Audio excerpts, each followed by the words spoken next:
Barcelona siap lepas Ronald Araujo pada bursa transfer musim dingin. Hansi Flick manfaatkan momen jeda internasional untuk Barcelona bangkit. Pauku Barsi salahkan lini depan Barcelona usai kalah dari Sevilla. Tim debutan Copa del Rey tak gentar hadapi Barcelona.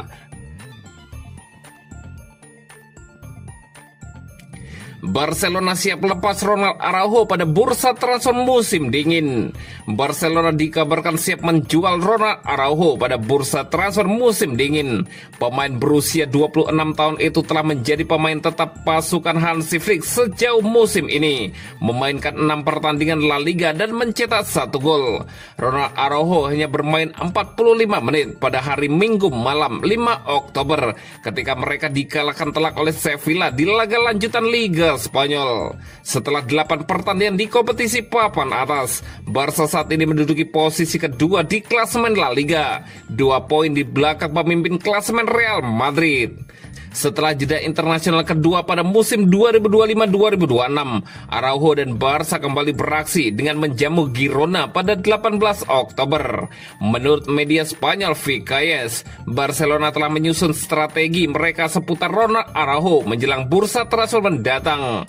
Laporan itu mengklaim bahwa raksasa Spanyol bersedia mengucapkan selamat tinggal pada jasa bek tengah tersebut selama bursa transfer musim dingin.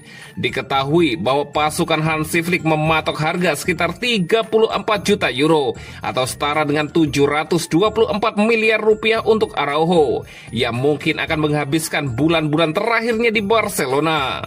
Menyusul penurunan performanya akhir-akhir ini, diyakini bahwa Barca ingin menjual pemain tim nasional Uruguay itu sebanyak mungkin sebelum nilainya turun lebih jauh. Dikatakan ada minat dari sejumlah klub Eropa yang konon bersedia membayar harga yang diminta oleh Barcelona.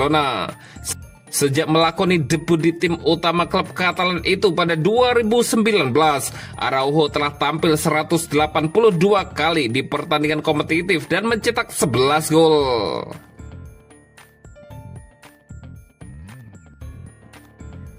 Hansi Flick manfaatkan momen jeda internasional untuk Barcelona bangkit.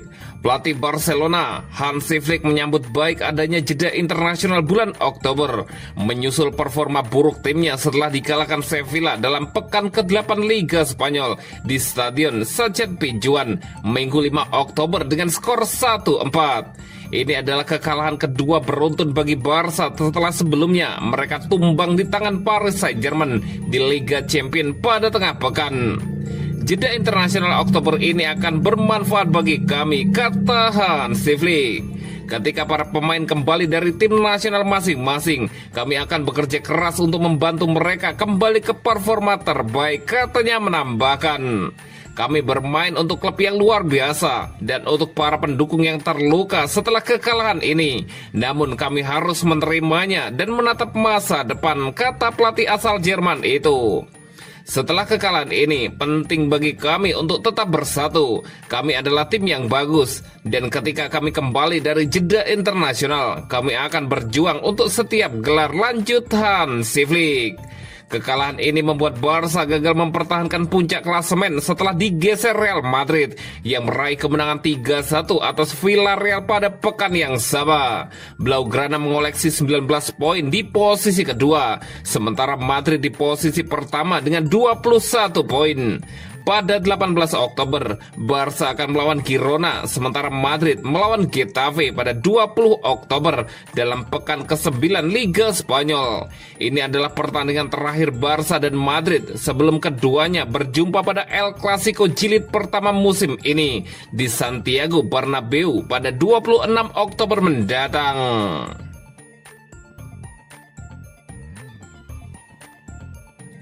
Pauku Barsi salahkan lini depan Barcelona usai kalah dari Sevilla. Bek muda Barcelona, Pauku Barsi buka suara soal kekalahan timnya atas Sevilla. Pauku Barsi secara tegas menyalahkan lini depan Barcelona yang gagal memanfaatkan peluang. Seperti yang sudah diketahui bersama, Barcelona baru saja takluk atas Sevilla dengan skor telak 4-1. Raksasa Katalan tersebut tak berdaya dan bukan seperti tim juara di laga ini. Ini merupakan kekalahan pertama bagi Barca di Liga Spanyol. Namun naasnya lagi, ini menjadi kekalahan kekalahan beruntun Blaugrana dalam sepekan. Sebelumnya mereka dikalahkan Paris Saint-Germain 2-1. Atas hasil ini, Sevilla naik di posisi ke-6 Liga Spanyol, sedangkan Barcelona turun ke posisi kedua. Real Madrid yang menang atas Villarreal langsung mengkudeta posisi puncak klasemen. Pauku Barsi ingin Barcelona meningkatkan permainan mereka. Bek asal Spanyol ini menunjukkan potensinya, meskipun Barca kalah telak dengan tetap tenang dan melakukan penyelamatan penting di area pertahanan. Ia adalah salah satu dari sedikit pemain yang tampil menonjol, bahkan memberikan assist untuk peluang Rashford dengan umpan terobosan. Namun ia juga mengkritik ketajaman lini depan timnya. Di babak kedua kami punya peluang yang sangat bagus, tapi sepak bola memang begitu. Kami tidak boleh lengah seperti di babak-babak terakhir. Di kedepannya kami harus fokus pada kesalahan-kesalahan ini dan berusaha lebih keras lagi, ujar Kubarsi.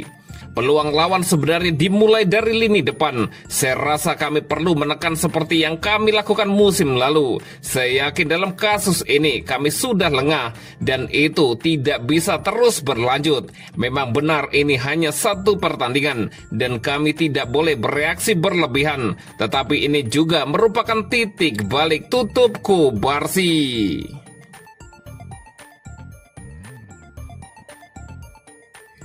Tim debutan Copa del Rey tak gentar hadapi Barcelona. Musim ini Copa del Rey akan kedatangan wajah baru, yaitu SD Negreira. Klub kecil yang berdiri sejak 1963 ini berkompetisi di Federense Futbol Group 1. Mereka bermain di stadion sederhana dengan kapasitas hanya 2.000 penonton. Meski kecil, debut di ajang Piala Utama Spanyol menjadi tonggak bersejarah bagi kota tersebut. Format baru Copa del Rey yang menekankan kedekatan geografis membuat lawan pertama Negreira akan berasal dari Celta Vigo, Real Oviedo, Alaves, atau Real Sociedad. Jika mampu melangkah lebih jauh, Negreira bisa mencapai babak 32 besar, di mana Barcelona mungkin menjadi lawan mereka. Pelatih Adrian Fargues menyebutkan pencapaian ini dengan humor. Ia sadar banyak spekulasi soal kemungkinan bertemu Barcelona karena kasus Negreira yang terkenal.